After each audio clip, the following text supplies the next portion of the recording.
మల్లం సుబ్రహ్మణ్య స్వామి ఆలయ చరిత్ర. ఒకసారి వేటకు అడవికి వెళ్లిన కుల్లోత్తుంగ పాండ్య భూపతి అనే రాజు పుట్టపై పెరిగిన వెదురు కర్రలను చూసి ఈ కర్రలతో పల్లకీని తయారు చేయాలనుకున్నాడు. అక్కడ కొన్నాళ్లు తపస్సు చేస్తున్న సుబ్రహ్మణ్య స్వామిపై పుట్ట పెరిగింది. సుబ్రహ్మణ్య స్వామి తపస్సు గురించి తెలియని రాజు తన సేవకులను వెదురు కర్రలను సేకరించమని ఆదేశించాడు. సేవకులు వెదురు కర్రలు కోస్తున్నప్పుడు తెలియకుండానే సుబ్రహ్మణ్య స్వామి రెండు చేతులు నరికి చీమల కొండ నుండి రక్తం కారుతుంది. ఈ రోజు రాత్రి సుబ్రహ్మణ్యస్వామి రాజు కలలో కనిపించి చేసిన పాపాన్ని పోగొట్టుకోవడానికి ఆలయాన్ని నిర్మించమని ఆదేశించాడు. అప్పటినుండి రాజు వారి రోజు ప్రారంభించే ముందు సుబ్రహ్మణ్య స్వామికి తన మొదటి ప్రార్థన, పూజ చేసేవారు. టెంపుల్ కారిడార్కు సంబంధించిన పురాణం. ఆలయ కారిడార్ నిర్మాణ బాధ్యతను అప్పగించిన హస్తకళాకారులకు రాజు అప్పగించారు.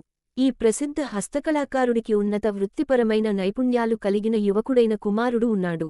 అతను ఒక అమ్మాయిని ప్రేమిస్తున్నాడు మరియు ఆమె స్థలాన్ని సందర్శించబోతున్నాడు. ఆమెను ఆకట్టుకోవడానికి అతను చక్రాలతో పాటు 2 రాతి గుర్రాలను చెక్కాడు మరియు తన శక్తి మరియు నైపుణ్యంతో ఆలయ కారిడార్ను తిప్పేవాడు. ఈ సమయానికి అతని తండ్రి తన కుమారుడి చర్య గురించి తెలుసుకున్నాడు. ఆలయ కారిడార్ అప్పటికే 180 డిగ్రీల మలుపు తీసుకుంది మరియు తొక్కడానికి సిద్ధంగా ఉంది. కాబట్టి అతను తదుపరి కదలికను ఆపడానికి గుర్రాల కాళ్ళు విరిచాడు. కొడుకు చేసిన తెలివితక్కువ పనికి కోపంతో కొడుకును చంపిన తండ్రి ఆపై ఆత్మహత్య చేసుకున్నాడు. మల్లం సుబ్రహ్మణ్య స్వామి ఆలయ చిరునామా. స్వయంభు శ్రీ సుబ్రహ్మణ్యేశ్వర స్వామివారి దేవస్థానం, మల్లాం గ్రామం, చిట్టమూరు మండలం, నెల్లూరు జిల్లా. మల్లం సుబ్రహ్మణ్య స్వామి ఆలయానికి ఎలా చేరుకోవాలి? మల్లాం గ్రామం చిట్టమూరు నుండి 7 కిలోమీటర్లు. ఆలయం నాయుడుపేట నుండి 30 కిలోమీటర్లు దూరంలో ఉంది.